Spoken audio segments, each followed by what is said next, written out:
This is the Fantasy Football Fellowship podcast presented by Medi-Share. Together, we'll unpack fantasy, faith, and life.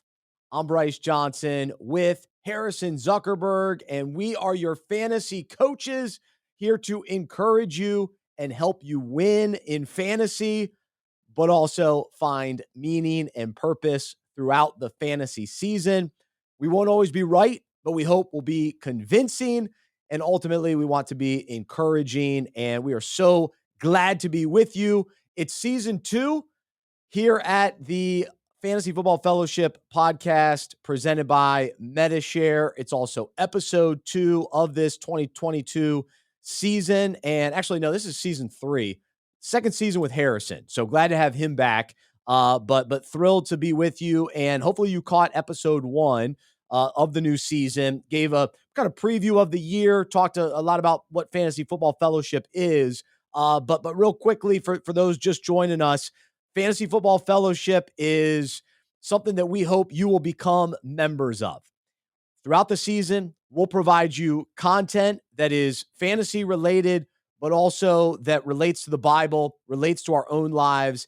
And we'll give you the podcast is free, but we've got extra membership benefits for you and your fantasy league. And so we've designed content specifically for your league to unpack together in league meetings throughout the season. And so we want you to experience fellowship. We hope that you'll grow in your faith. And so each of these fantasy concepts relate to the Bible, relate to our own lives, and provide conversation starters and questions and challenges that you can do essentially in a small group, which is what a fantasy league is. And so if you want to do it with your church and let your church know about it, it's designed for churches as well. But it's our hope and prayer that fantasy owners and fantasy GMs around the world experience God in a real way, but grow in their faith, have fun playing fantasy football, and do it in a community way. So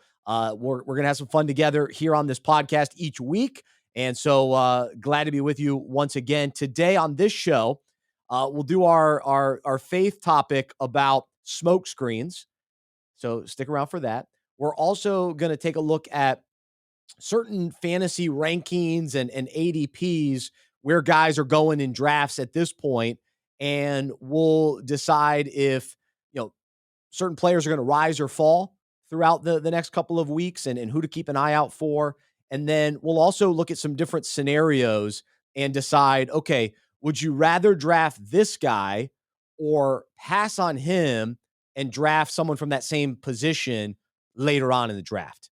So we'll do some, kind of strategic drafting suggestions today on the show as we look at, real scenarios and things that we're all contemplating once the drafts begin. And maybe you're already doing some mock drafts to sort of get an idea of, okay, I like this guy. Ooh, but what I want to take him that early when I could wait and get this tight end 3 rounds later. And maybe you actually like that tight end even a little bit better, especially when you consider the value.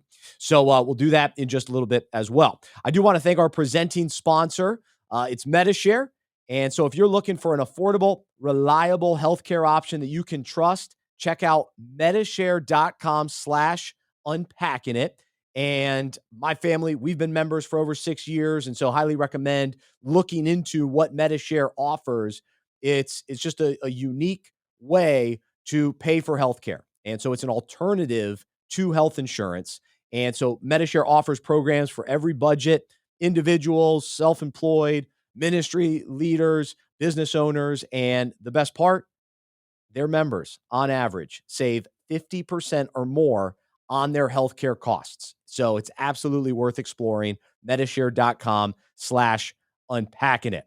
Well, let's say hello to Harrison. And when we left you in our last episode, we teased that we were going to discuss teams on the rise. And so, Harrison, let's begin there. How are you doing? And what team, an NFL team that has fantasy players that we're keeping an eye out for, are on the rise?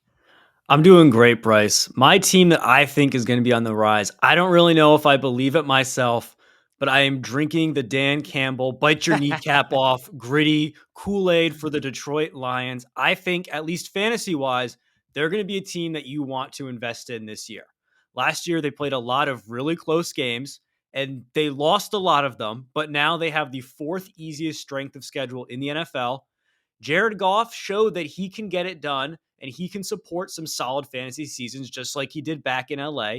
He was number 2 last year in the NFL in clean pocket completion percentage and was top 13 in the league in adjusted QBR. So when he has the opportunity, he's efficient enough to get it done.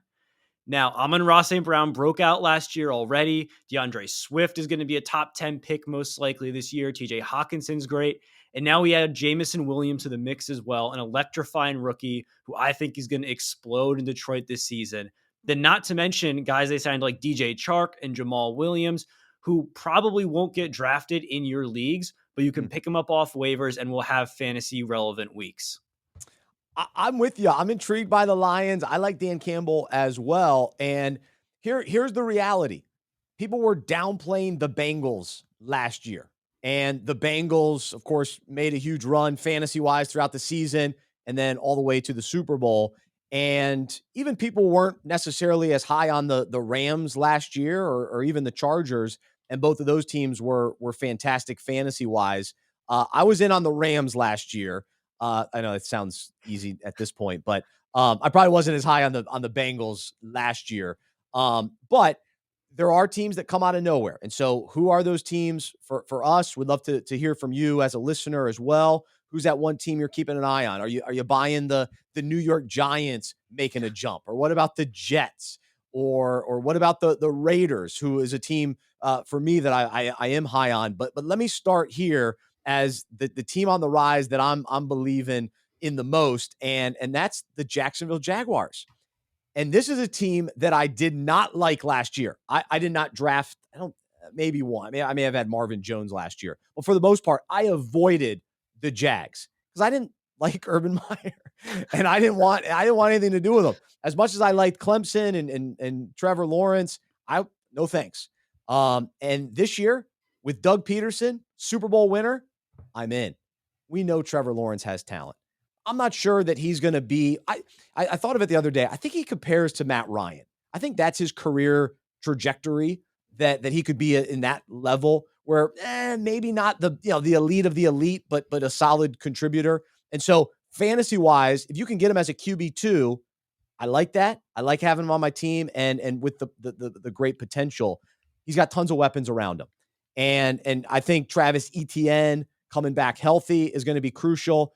And let's not write off James Robinson. He'll get off to a slow start, but I think midway through the season, now that Urban Meyer is gone, I think he'll be back to being a great contributor, and that 1-2 punch with him and Etienne is going to be really good. But the one guy on the Jags that I'm especially excited about is Evan Ingram. He's somebody that we have all written off because he disappeared in New York. He had Daniel Jones throwing to him. But I remember in 2017, I looked it up, he finished 5th. He was the 5th best tight end. So he's got it in him. He had 6 touchdowns that year. And I think there's some talent with Evan Ingram. And I like his chances of being sort of a sleeper with Jacksonville. So I'm all in. I also like Christian Kirk. I think him getting an opportunity, he got overpaid, no question about it. But as the wide receiver 1 in Jacksonville, I like the potential. So there you go. You got the Lions. I got the Jags. Give me one other team that you think is on the rise. So one other team, we touched a little bit on it last episode, but the Denver Broncos. And it's not just Russell Wilson that's going to cause this team to break out. Nathaniel Hackett's coming in as the new head coach after being the offensive coordinator in Green Bay. And this team is loaded with talent on offense. You have 2 great running backs in Javonte Williams and Melvin Gordon, who they brought back. The receiving core is so deep, and you have some talented tight ends as well on the roster. I mean, you have real breakout potential here with Javonte, with guys like Cortland Sutton and Jerry Jeudy, who could make that leap into the top 10 wide receiver group this year with improved quarterback play. But then also, you just want to get pieces on this team because Tim Patrick had some relevant weeks He last year, and did. he'll probably be good again this year. KJ Hamler could catch some deep balls. Albert O, their starting tight end, could get some red zone looks. And even Melvin Gordon will probably be a solid contributor on the ground for this team. So my goal for this season is to draft either Jerry Jeudy or Cortland Sutton in any one of my drafts. Once I get my top 2 receivers, usually, I'm looking for one of them as my third guy. I don't care which one it is, but I just want to have pieces in the Denver receiving core just in case one of them breaks out and becomes that top 10, even maybe top 5 player that we could see with Russell Wilson. I like your optimism that you can get them as a wide receiver 3. They might cost you a wide receiver 2. In some mock drafts that I've been seeing Cortland Sutton and Jerry Jeudy going in like the 4th and 5th round. So unless Wow. you start out with like 3 straight running backs, you could probably get them as their 3, depending on where you are in the draft order. Man, that's big, because I think the challenge for the fantasy community is picking which one. Who's going to be Russell Right. Wilson's guy?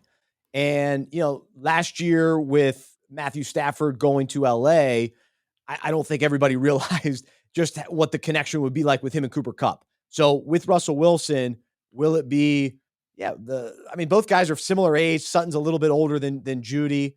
I guess somewhat different styles, but yeah, I'm not sure who resonates because I'm not sure one guy really sticks out. I guess Tyler Lockett that Russell Wilson had in Seattle, and I'm not sure if either of those guys compared to him necessarily, but yeah, if you pick the right guy between Judy and Sutton, it could be a big season And for one of them. that's why I think my strategy is to go either or, whoever falls to me. Because Yeah. if you throw all your eggs in one basket and miss out, you'll be kicking yourself for the whole season. At the end of the day, we're just fantasy coaches. We may think we know who's going to break out, but we really don't know. We're not in the NFL locker rooms. We don't know who they're scheming to get the majority of the targets. So I think to be safe, take shots on them in multiple leagues and just see which one ends up panning out.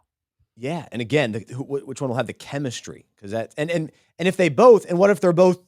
Maybe one doesn't necessarily pass the other. They're both kind of 1A, 1B throughout the season, which could also be the case. So, but I'm with you. There's definitely some intrigue and value there. All right, the other team that I want to talk about that's on the rise, and this was an interesting team for me last year because I was not on the bandwagon very much, and this was the Philadelphia Eagles, and the fact that they snuck into the playoffs with Nick Sirianni, with Jalen Hurts.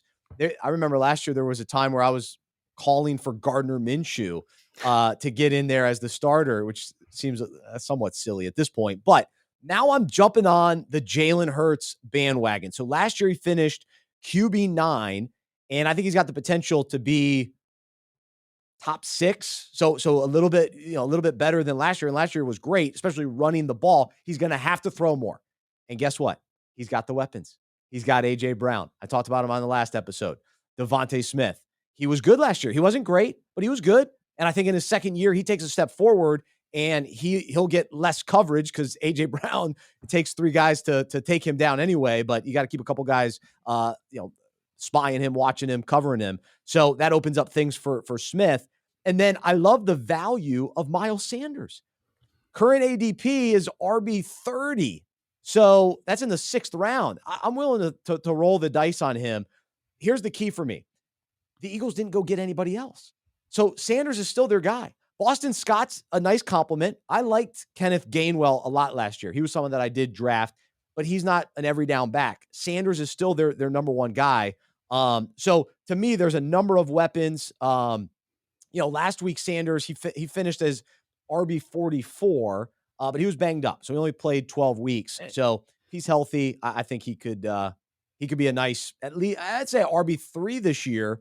If you can get him that way, I think there's some good opportunity and value for him. Yeah, and with Sanders especially, the reason he finished that low is because he just didn't score touchdowns. I think he only scored 1 touchdown maybe last year. And Hurts took them all. Right. It's you worry about it a little bit with a rushing QB. This does happen where running backs don't get the same opportunities at the goal line they once did. But it's not hard to believe that Sanders could get 5 or 6, 7 touchdowns this year and be a really fantasy relevant running back with all the other volume that he's going to get. Absolutely. So There you go. Those are our 4 teams: Lions, Jags, Broncos, and Eagles. And I guess the Eagles did make the playoffs last year, but I still think they're on the rise. I think what we saw last year, they're only going to be better across the board.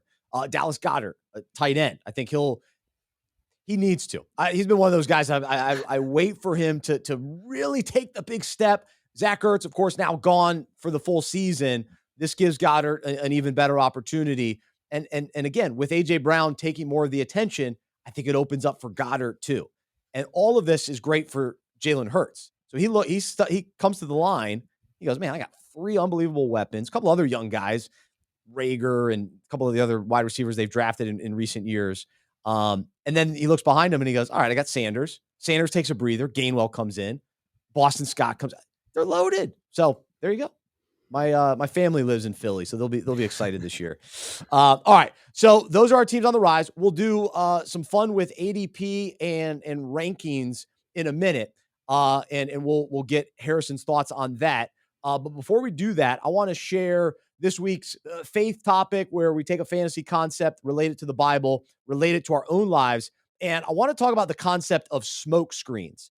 And this is what we see during the NFL draft, during minicamp, training camp, and all of this affects our fantasy drafts. A lot of reports come out this time of year about certain players and how good they looked during mini camps and the OTAs and all that stuff, the rookie camps. And oftentimes the reporters are fed information. Sometimes they're witnessing practices, but a lot of times they're given information from coaches or agents that are trying to either hype up certain players, or even sometimes coaches are challenging certain players where they don't want to hype up a rookie because they want to keep them humble, or they're challenging a veteran because they want him to bounce back a little bit better this year, whatever their motivation is. But this information is going out there, and they're smoke screens because we don't know what to believe, and we're factoring in all the information, and we're trying to make our decisions as fantasy GMs to figure out who to draft and how to value certain players, and wondering, okay, who's actually going to be the key contributor? Who's going to be the starter? Because oftentimes we'll hear this time of year, like, oh yeah, that guy's going to, he's going to catch a lot of passes this year. Oh, he's going to be the starter. And then come week 1, we're like, where's this guy? And someone comes out of nowhere. And that's because we were fed misleading information, and we bought certain narratives that actually weren't true. But somebody had a motivation to share that narrative. And then even as we listen to fantasy experts, quote unquote, and we're trying to get information from fantasy analysts, they sometimes have certain agendas or certain guys that they're, just buying the narrative. And then we all of a sudden have to decipher, truth from lies and that sort of thing. So here's what a smokescreen is actually defined as: a ruse designed to disguise someone's real intentions or activities. And so we can see it play out in the NFL. But unfortunately, this also is a tactic that we use in our own lives, because we position ourselves to come across in a way that we think will be beneficial to us, or we tell half truths to get what we want. And we mislead people and send, misdirections so that we can conceal our real intentions and activities. And so we want people to believe certain things and buy a storyline or buy a narrative about us that ultimately really isn't true.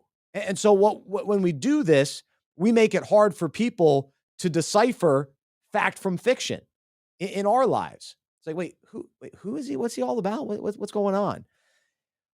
But if we are followers of Jesus, we must live with integrity and speak the truth in love. And so when we follow Jesus, we begin to no longer want to wear the masks in life, or puff ourselves up, and we won't feel the need to trick people into thinking we're something when we're not, or we're going to do something when we won't follow through, or pretend like everything's good when it's really not. And, we know coaches do this all the time. Oh yeah, he looks great. Yeah, Daniel Jones looks great. Well, the season begins and what happens? So in our own lives, are we being honest with our friends? And I just had a conversation with one of my buddies yesterday, a really honest conversation about what was really happening in our lives. And so we had this, authenticity and transparency. And not that you can necessarily be that with everyone, but to have those friends that we can have those honest conversations with, it's so valuable. But even then, you maybe can't go into all the details with everybody, but we still want to live truthful lives and let people see who we really are instead of the masks, the smoke screens, the misleading information, the misdirections. And so thankfully, we don't have to live our lives based on lies, because when we know Jesus, we know the truth. He's given us grace and freedom. We don't have to pretend like we have it all together and tell people what we think they want to hear. Jesus provides us the strength we need to reveal the truth about him and ourselves. And so Paul in a letter that he wrote to, this is found in First Thessalonians, and I think it can be encouraging for us to drop the smoke screens and pursue this type of perspective that Paul is writing. He says, "For our appeal does not come from delusion or impure motives, nor is it motivated by deceit.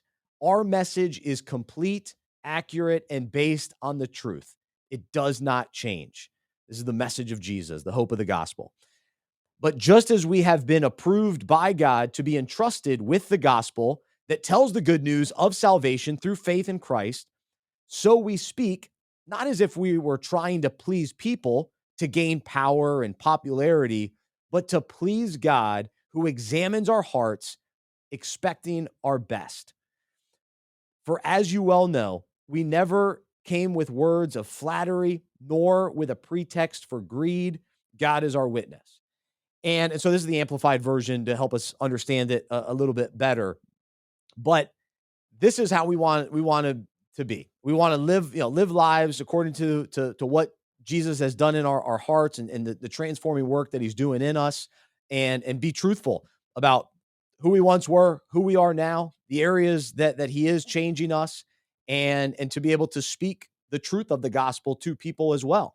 People are looking for the answer, and they're looking for peace, they're looking for joy. And when we know Jesus, we can tell them about it, and we don't do it with impure motives. And we're not out there trying to please people.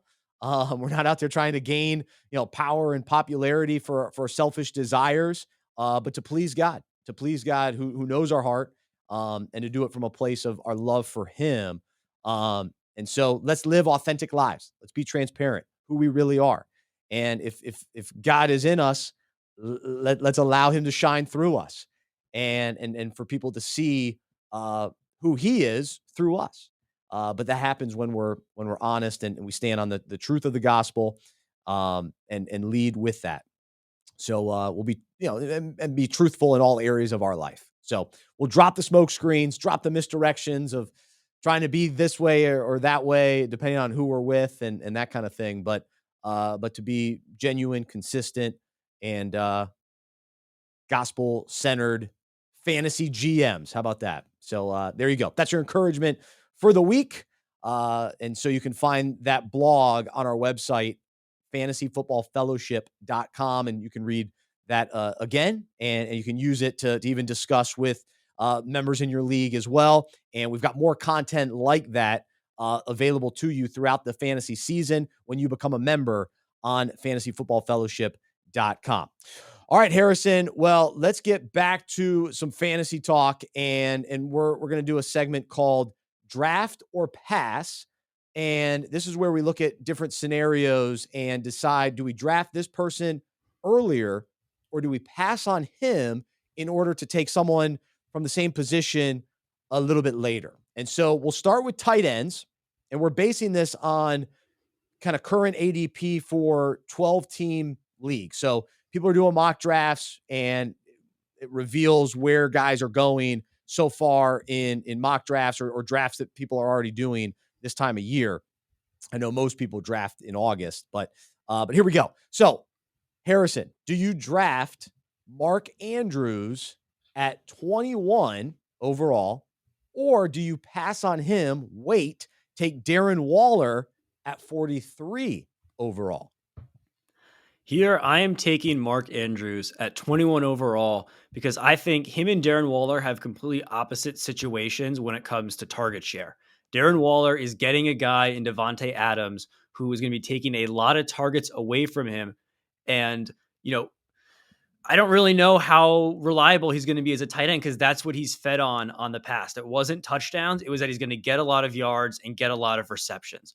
But Mark Andrews had a great year last year, and then they trade away Hollywood Brown. So he is the only guy left that Lamar trusts. I think he's going to have a monster season this year and pretty much be the solidified number one option in the passing game for the Baltimore Ravens offense. I think both these offenses, Las Vegas and Baltimore, are still going to be really good, but I'd rather have Andrews just take him a little bit earlier, and I think he's going to be much more involved than Waller will be.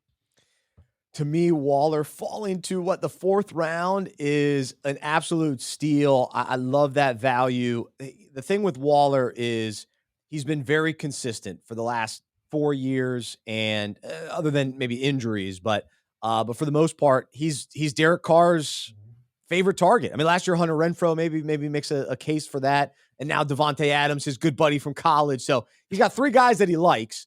So I like I said last week, I'm really excited about Derek Carr.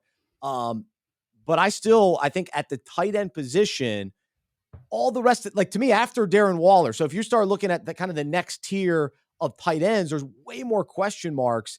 Can they pop? Will they take the next step? What's their quarterback going to do? I know what Derek Carr is, and I think he's only going to be better with Devontae Adams. And I think Adams, back to my A.J. Brown point too, I think A.J. Brown's going to have a great year, but I think everyone around him will also have a great year because he takes some of the coverage and some of the attention. And same with Adams. Adams is going to get a lot of attention from defenses, which down the middle, you send Waller, let's go. Carr's going to find him. He knows where he is. He knows how to look for Waller. They got the connection. So I like the value there. All right, next one. Do you draft Cam Akers at 32, coming off an injury where he made it back last year, or J.K. Dobbins, another guy coming off of an injury, and you can get him at 46 overall? So a little bit later. Where do you come out on this one?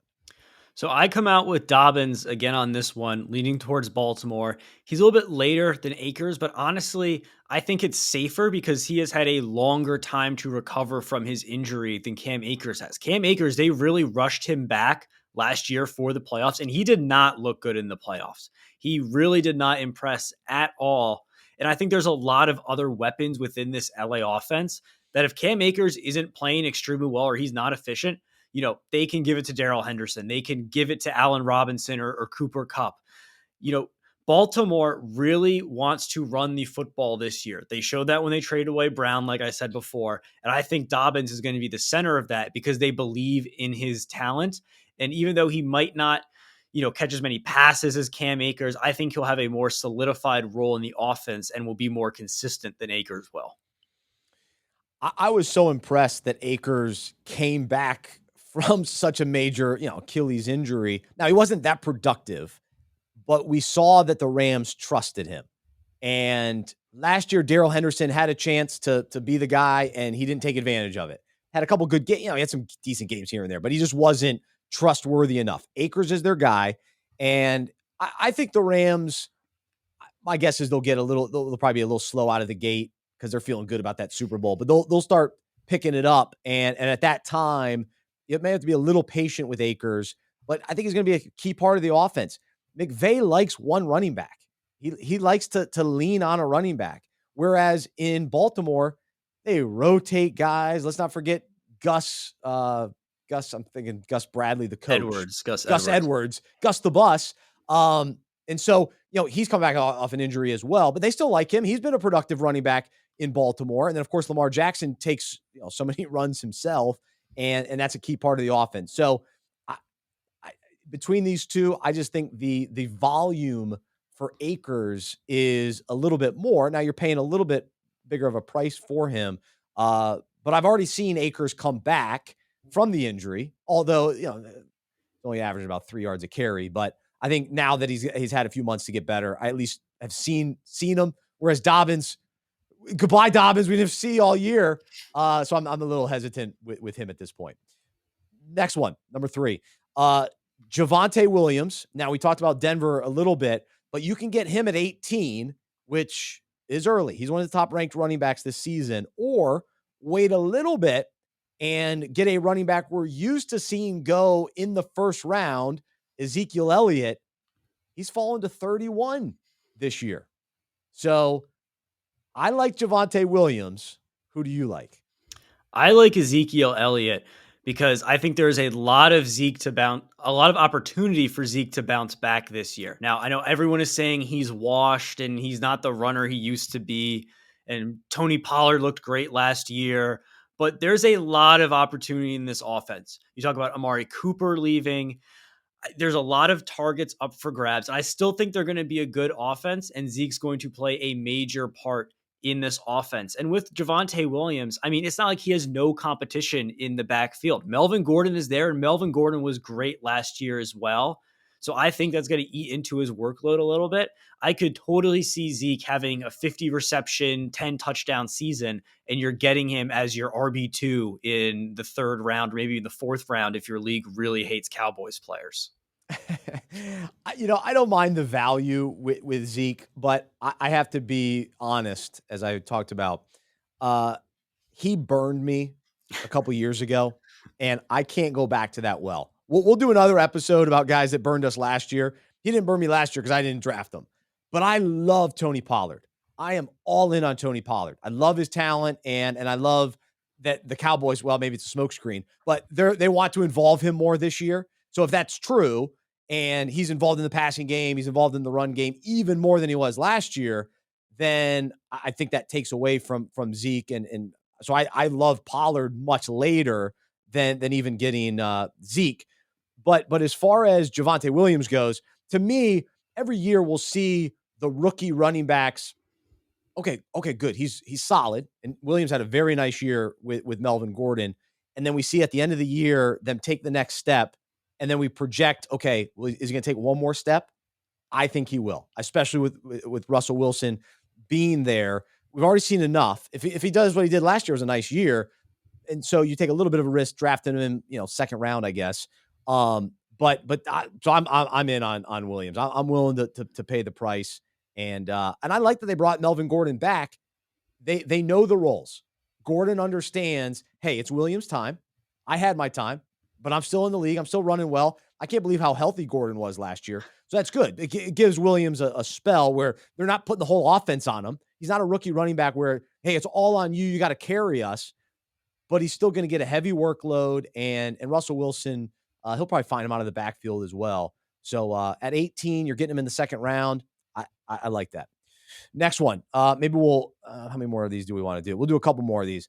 The Kansas City Chiefs wide receivers with Tyreek Hill gone, it is wide open. So who are we betting on being, one, the best value, but also who's going to be the guy that gets targeted by Patrick Mahomes? Or is it a true spread it around situation? You no longer have to worry about Tyreek Hill. You just find the open guy, which Mahomes knows how to do. And so from a fantasy standpoint, though, do we take Juju Smith-Schuster at 87, rookie Sky Moore at 136, which seems way late to me, or McCole Hardman at 165, which is way late? Which of these 3 guys jumps out to you?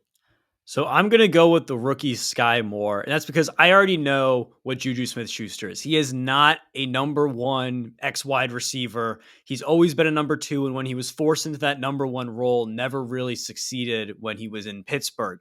And I already know what McCole Hardman is as well. He's a deep threat. He's kind of a gadget guy. He's not going to go win one-on-one and get open.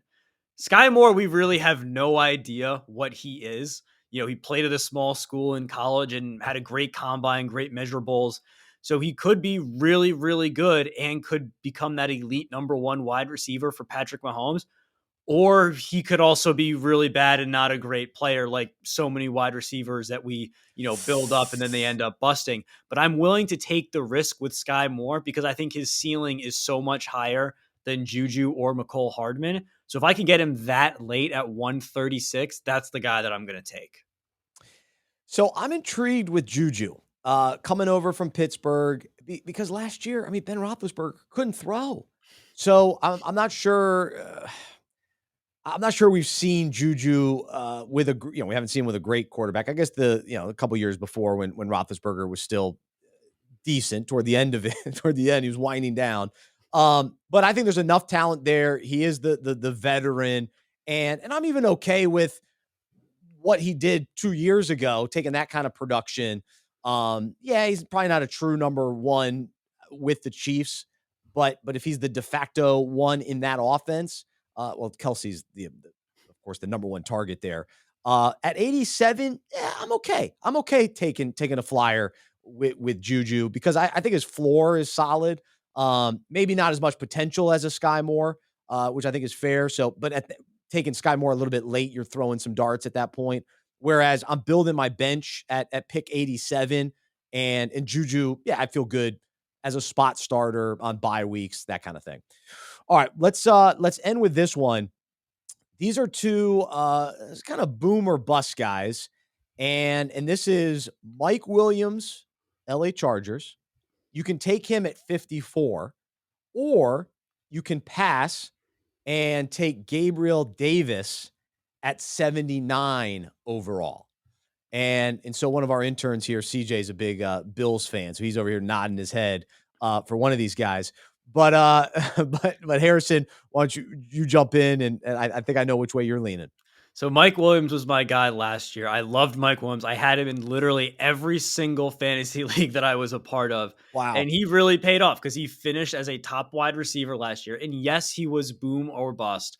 But having that type of performance in your flex where he can get you 35 points one week and pretty much win you a week was absolutely awesome. And I think he's honestly going to be even better this year than he was last year. I think this is the year where we're going to see him overtake Keenan Allen and actually be the number one target, kind of like he was, towards the end of the year last year when they were making their playoff push in LA. He fits the type of style that Justin Herbert is a little bit more, this, deep thrower, gunslinger, big arm. And I think he can have another really outstanding season. Gabe Davis could also do the same thing, but I just haven't seen it yet. So I'm willing to pay a premium of a couple rounds to get Mike Williams, who I've already seen perform at a super high level. So I think everybody realizes the Bills offense is strong, reliable. The expectations are high. Diggs is going to get a lot of the attention, and they're going to have to move the ball around. And Josh Allen's going to have to find another wide receiver. And Davis showed he could be that guy at times. And so I like the chances of him, man, especially getting him at pick 79. You'd have to take him before Juju, which is interesting. But I'm okay with that. I like that pick. And, Emmanuel Sanders, Cole Beasley, like those guys didn't really step into that role significantly enough. And I think Davis has a chance to be a more significant wide receiver too in that offense. And we saw the 4 touchdown game in the AFC divisional playoffs. So that showed us the ceiling. So I like that possibility. It was unbelievable. You just kept feeding them one more time. End zone again. Wait, are his feet down? Yep. Count it. Another touchdown. So I like the possibilities there. So I'll be targeting him in a lot of drafts across the board. I'm not necessarily a big Bills guy, but I like Knox. You convinced me of Knox last year. You were on that bandwagon before I was, and I like where he hasn't gotten a ton of hype yet in the fantasy offseason. He might pick up some more hype, but I'll keep an eye on him as well as Gabriel Davis. And then as far as Mike Williams goes, you know how I feel about him. He's too injury prone. He's too boom or bust. I'm out on Mike Williams as much as I love the Chargers. So there you go. There's some draft or pass. We kind of mixed it up a little bit. Both of us will be doing some drafting and passing on some of these guys. So we'll keep you posted on how these guys end up on each of our teams. Once we officially, I haven't drafted yet. I've been doing a ton of mock drafts, which are fun, but no official drafts just yet. So the other thing we are doing this year, this time of year, we're keeping an eye on ADPs, but also rankings and, where fantasy experts are ranking players, and all of us have to decide, what analysts we trust. And, we call ourselves, Harrison and I, we're more fantasy coaches. So we're taking a look at the fantasy landscape, looking at different analysts and and hopefully, coaching ourselves, coaching each other, coaching you, to make good decisions on some of these players. But there are some interesting guys out there that I think are hard to rank. Now Harrison does his own rankings, so we can get his thoughts on that as well. But let's start with running backs, and we're still waiting to hear. At the moment we're recording this podcast, Alvin Kamara has not been suspended, but we're assuming he's going to be suspended 6 games. And so at the moment, he's ranked as running back 11, which we know he's always been 1, 2, 3, 4, something like that. So for him to fall a little bit, but it's my opinion that he's still way too high. Like, at this point, this speaks to my draft philosophies. If guys are suspended, they're off my team. I'm not drafting them. I don't want to wait around on guys. Now, I may have to wait for a guy like, Cam Akers coming back from injury. He can still produce something, and then I think he can get to a next level. But if a guy's not even available, then he has to come back. Then I have to hope that he stays healthy just to salvage the rest of the season. So if you're taking Alvin Kamara at Kamara, I've played fantasy for how many years? I still don't know his name.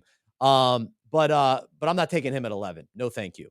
So what rankings jump out to you? You can jump in on Kamara, or talk about somebody like Josh Jacobs, running back 22, Rashad Penny, running back 35. What jumps out to you?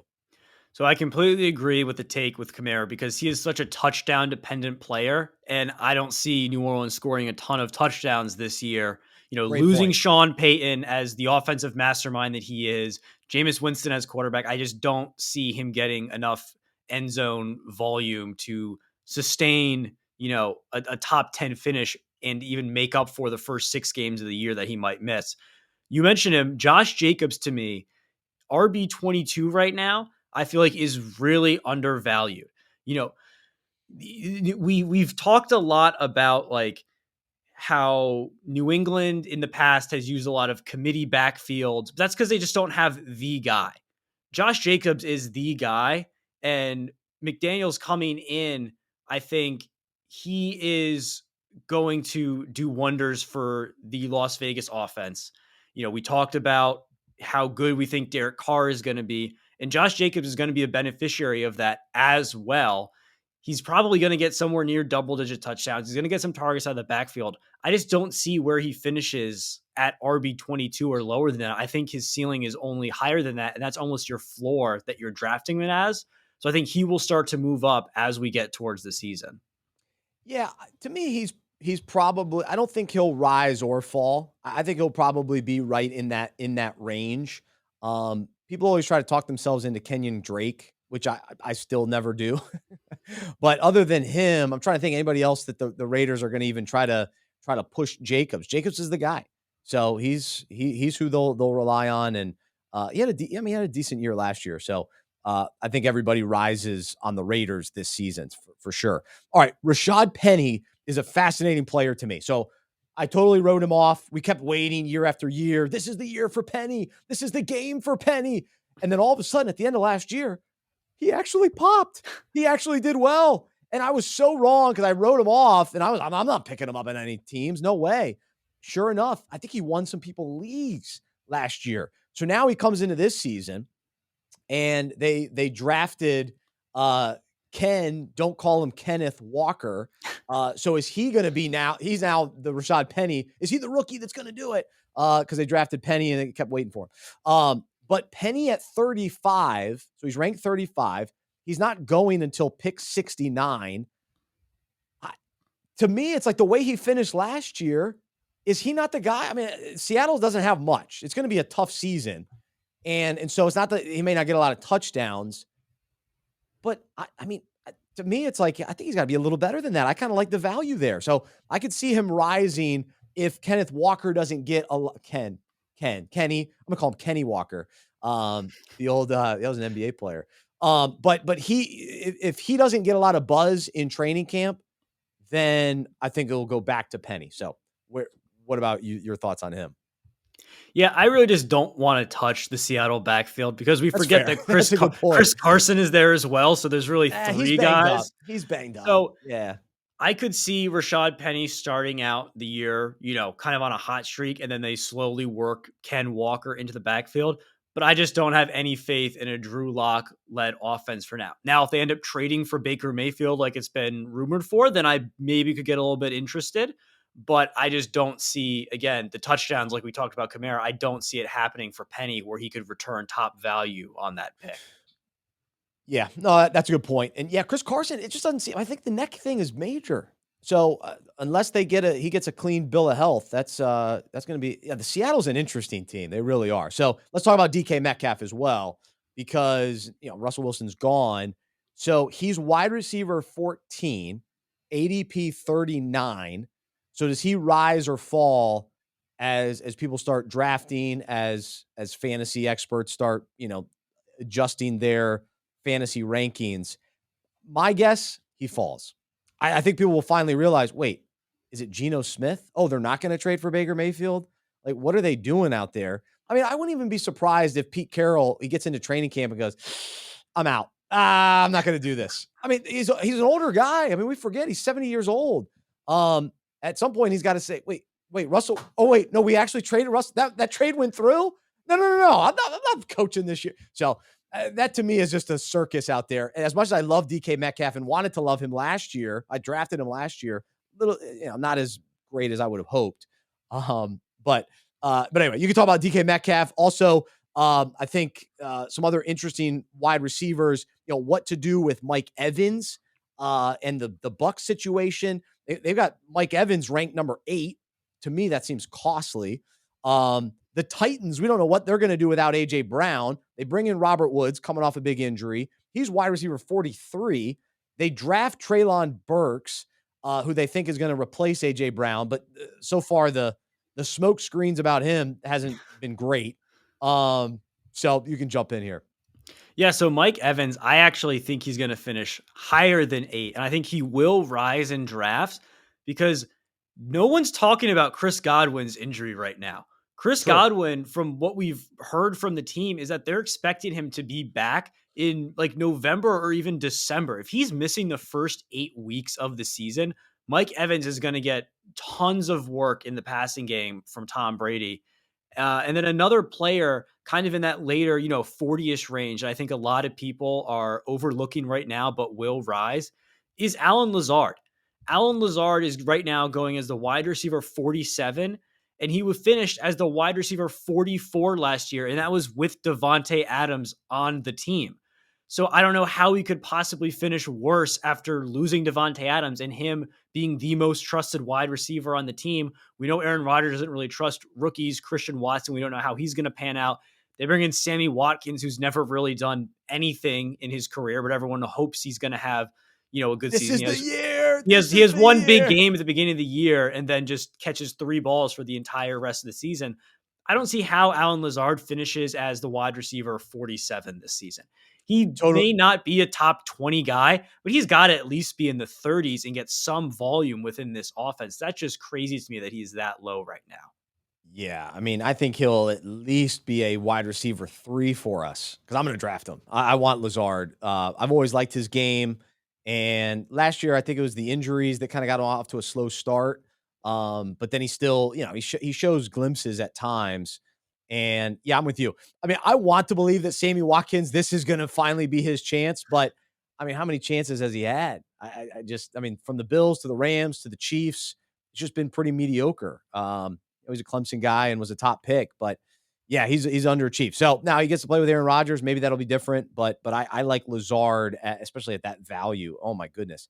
ADP 142. That's so late. That's such a nice addition to your bench. We'll do last one.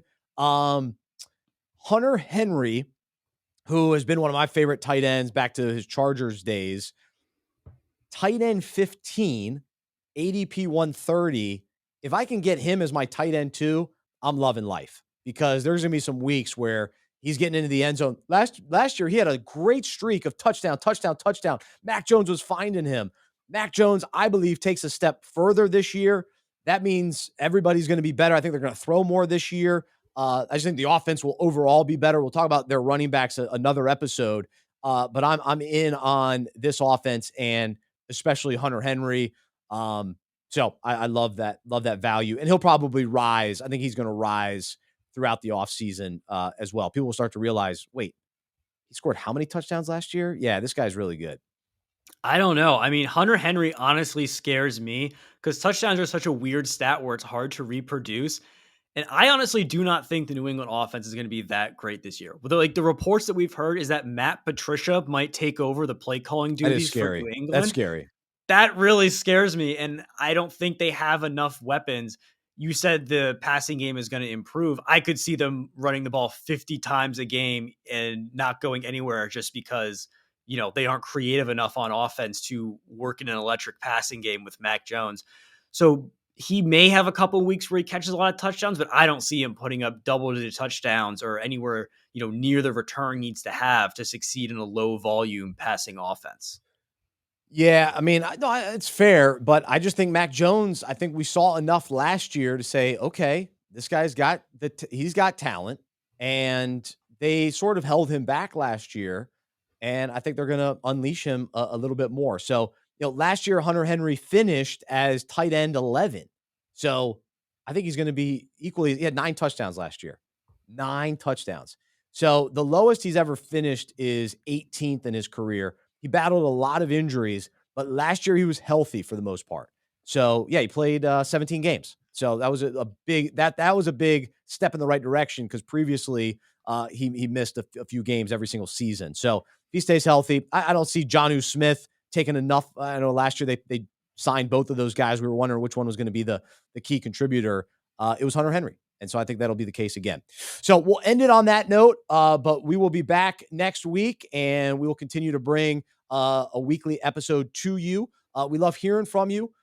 You can email us fantasy@unpackingit.com, fantasy@unpackingit.com. Fantasy Football Fellowship is a part of Unpacking It Ministries, but we also encourage you to check out fantasyfootballfellowship.com, and you can become a member and check out all the member exclusive content on our website, fantasyfootballfellowship.com.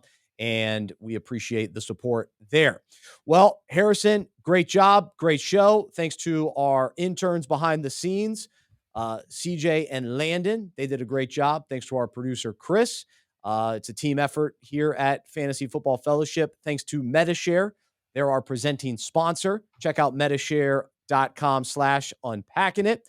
I'm Bryce. I'm a sports fan who follows Jesus. I'm a fantasy GM who follows Jesus. I believe in the good news that he died on the cross for my sin. He was resurrected, and through faith, I've been saved by his grace. I hope that is true for you as well, and I hope you'll join me as we live life as sports fans and fantasy football GMs together.